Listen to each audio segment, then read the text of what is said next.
Good morning, everybody. I hope you're having a good Thursday. Thursday is one of my favorite days of the week. Well, I got a few actually that are really fun, so generally good weeks.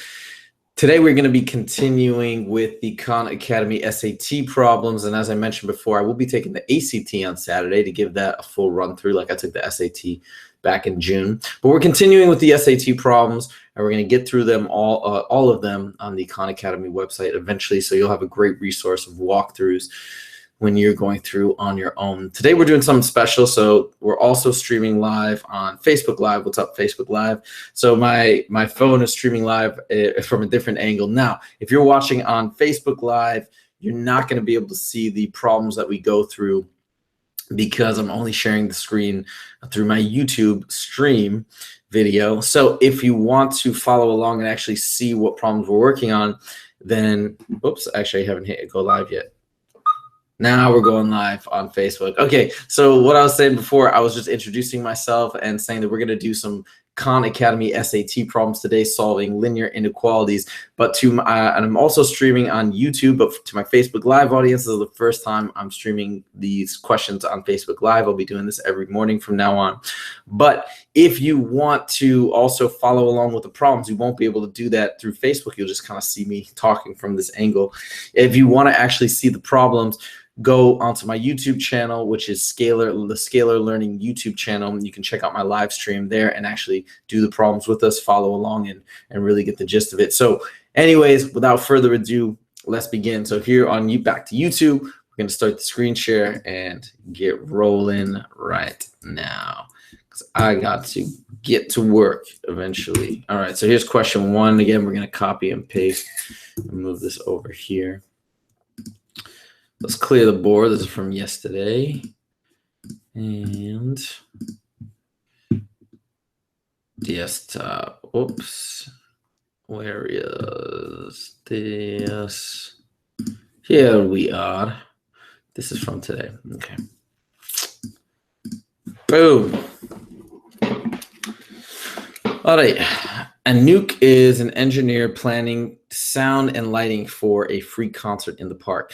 The concert was advertised with the promise to use no more than 108 kilowatts. So we already know when they say use no more, we've got something that's going to be less than or equal to 108. Because no more is like you could use 108. That's not more than 108.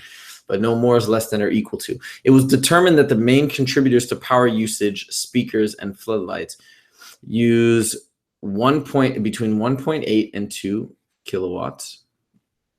I'm just 2.2. This looks like it has an average of 2, but we'll get back to that in a second.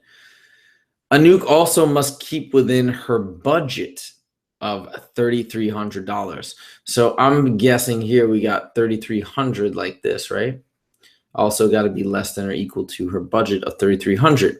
The rental company is charging $75 for each speaker, okay, and $42 for each floodlight. You see how I'm doing this? Because this is the cost. So these guys are going to equal or kind of add up and have to be less than $3,300. That's it. It's just a simple system of equations. Oh, I'm sorry. We don't need an average here. I just realized these are two separate things. They said speakers and floodlights, it says use respectively. Let me explain what that means in a second because I missed that too. If it says speakers and floodlights use this and this respectively, it means 1.8 applies to the first term, speakers. 2.2 applies to the floodlight. Don't have a ton of room, but it's going to be 1.8, again, speakers plus 2.2 F. All right. Now we have a little interesting system of equations. So we can actually solve this and we don't need to, but we could actually solve this and get a nice like exact answer. Or we can actually plug and chug, which in this case, I'm kind of all right with. It's up to you. And this is a no calculator section. So let's solve it. It's going to be a little bit easier.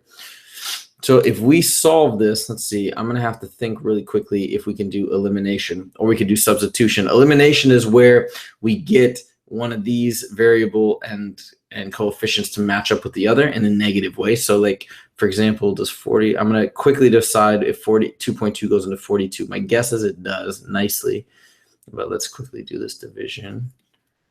All right. And that is 1, 22, 20, 0. And that is 9. See, it actually doesn't. It doesn't go in very nicely. 198, 2, 0.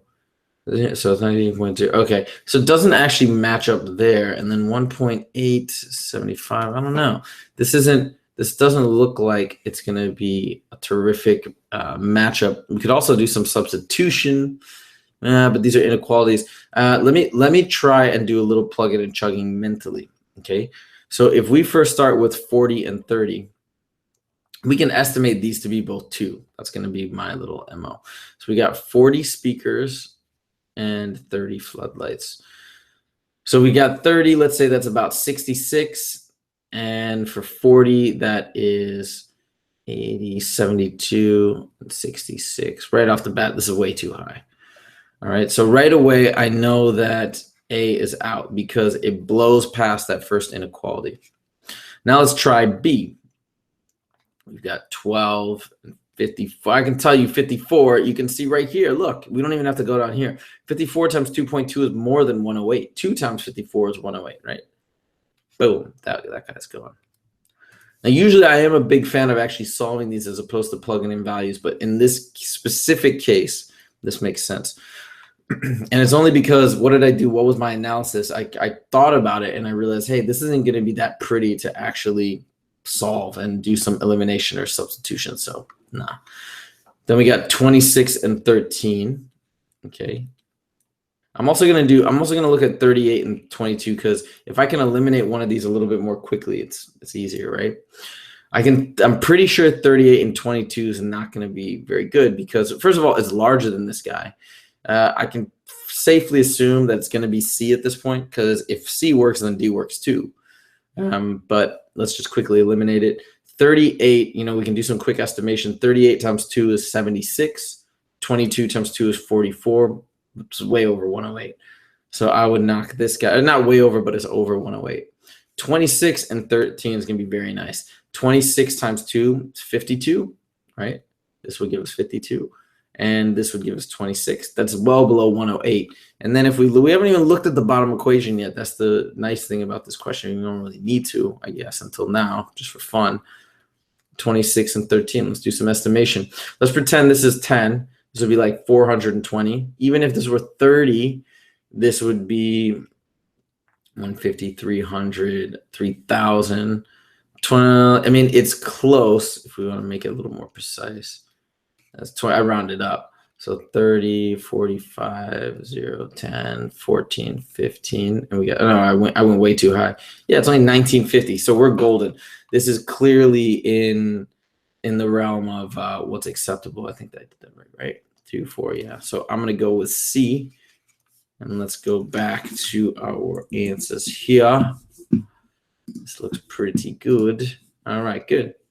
Very nice, very nice. They did all this graphing. You don't necessarily need to do that, but all right. Let us do this. And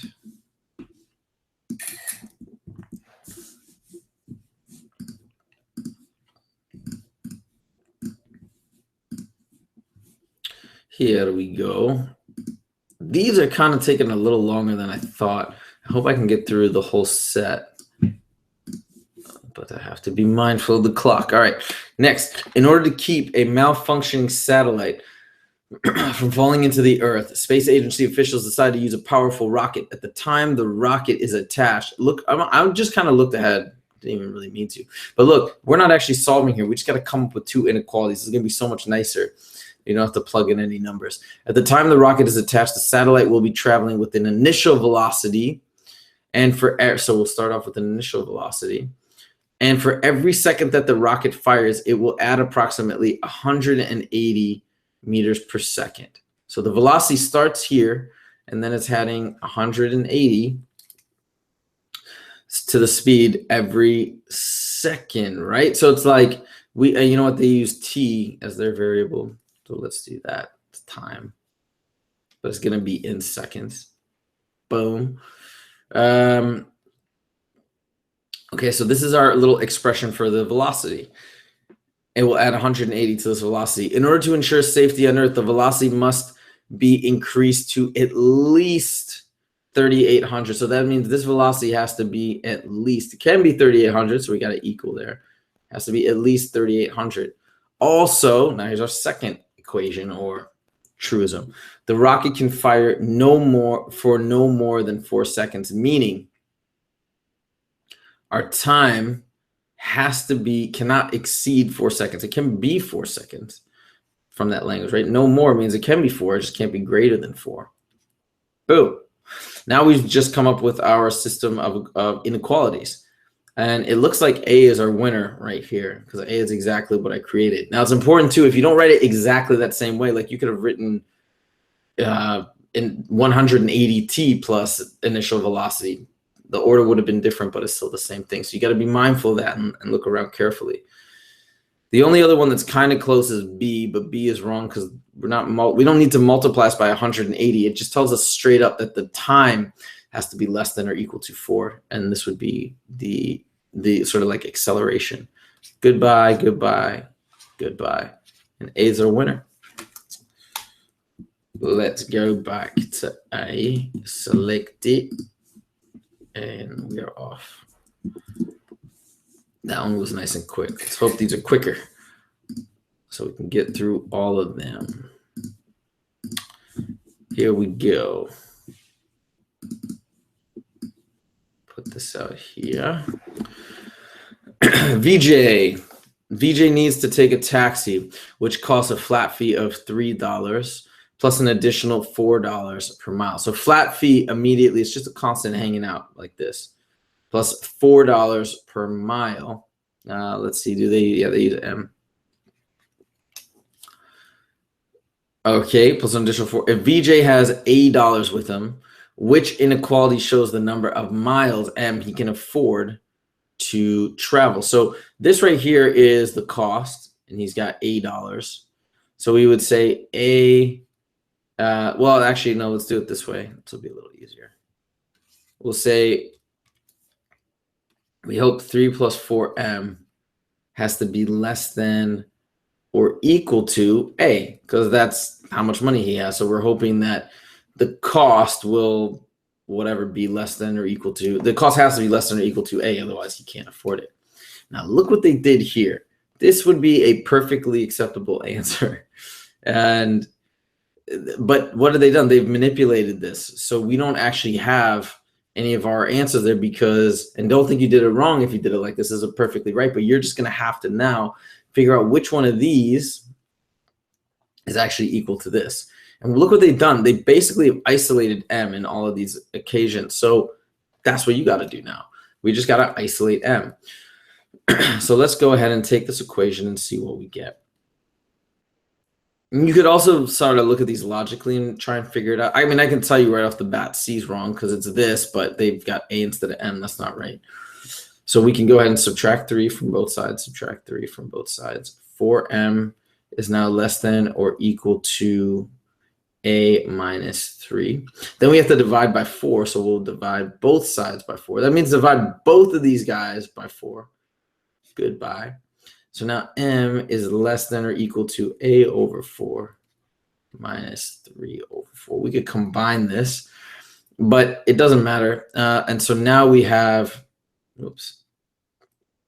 M miles is less than or equal to A over 4 minus 3 over 4. And that's going to be B. Why don't I have a 0 here? What's the significance of this? All it means is, and I mean, this one could have been perfectly fine. It's just the inequality is backwards. This additional 0, don't let that throw you. All it means is that the miles, they're not going to be negative.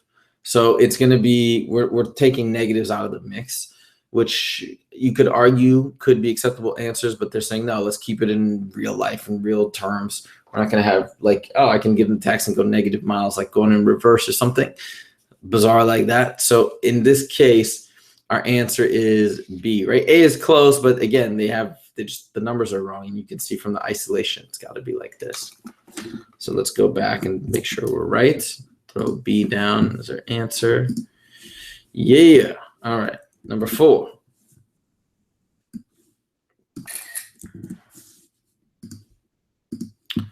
Let us go to number 4. And again, if you're watching on Facebook, guys, make sure to go to YouTube, my YouTube channel, it's Scalar Learning YouTube channel, if you actually want to see the problems as we're running through them. Here, you're just going to see my face and hear me talk about the problems, but hopefully that'll be more informative. So definitely jump onto the YouTube live stream. All right, next, the change machine at an arcade gives change in the form of 25-cent coins and $1 bills. So the manager of the arcade would like at least $50 worth of quarters and $100 worth of $1 bills in the machines at all times. So he wants $50 worth of quarters and 100. Also, the manager does not allow more than $500 in the machine at any time. What is the maximum number of quarters the manager would allow in the change machine? So I wouldn't, in this case, like I wouldn't even set up an equation or system of inequalities, me personally, because I can kind of figure this out, and I think you should be able to too with some practice. So let me show you what I mean. So we have some minimums, right? So he needs at least $50 worth of quarters, but that we don't care about because we're trying to find the maximum number of quarters we can have. But he also says there's at least $100 worth of $100 bills. So if we want to know the maximum amount of quarters, we set the amount of dollar bills to our minimum, right? So our minimum would just be $100 straight up to dollars, and that's gone. Now we got 400 left to play with that can be all quarters. And the $50 worth of quarters, it doesn't really matter. So now let's take this 400 and let's think, well, we got $400 worth of quarters. How many quarters is that? Well, there's 4 quarters in every dollar. So if we did some quick multiplication, whoops, that's meant to be a 0. We'd get 1,600 quarters. That's the maximum number of quarters that we can have in the change machine. As long as I didn't miss any other conditions, I think I'm good here. Then that should be our answer. So our answer should be C, right? Because there's no max. So let's go back and let's see if that is correct. And we got it. All right, let's go to the final question before I got to go. Here we go. This one, number 5. Loading it. And here we go. In order to bring his business to the next level, Christoph wants to gain at least 2,000 followers on a popular social media platform. So he wants to at least, right?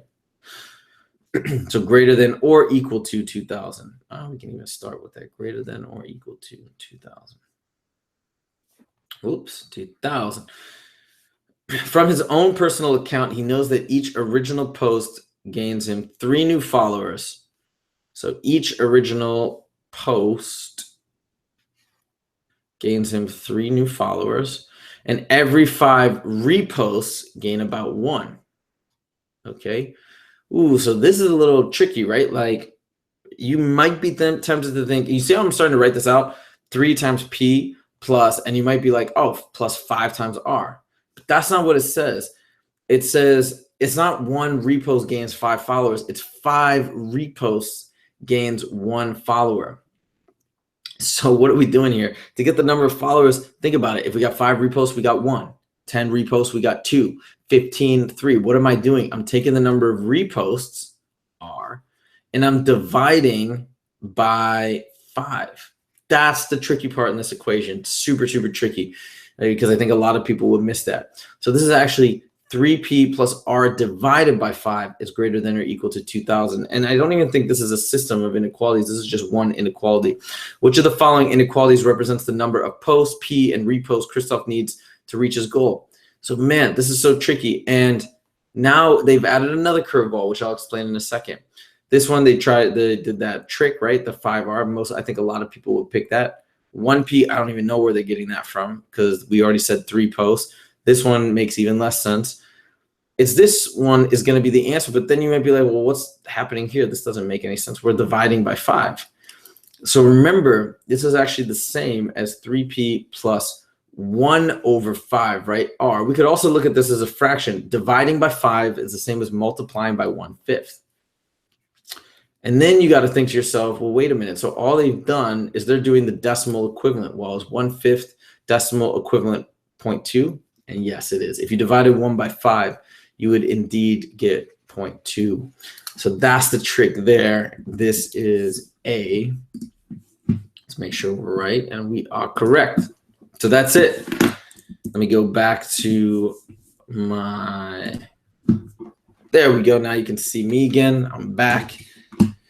Thank you guys for joining. This was fun. So we got to do a double broadcast also to my Facebook Live audience. So hopefully you guys have enjoyed it, and hopefully you were able to tune into the YouTube live stream up here and actually follow along with the problem. So thank you guys. Make sure again to check in every morning. We're going to be doing these SAT problems every day, 5 days a week, every school day. You can get up, check it out before you go to school or start your day. Hopefully it's helpful. Thank you guys so much. Have an awesome day.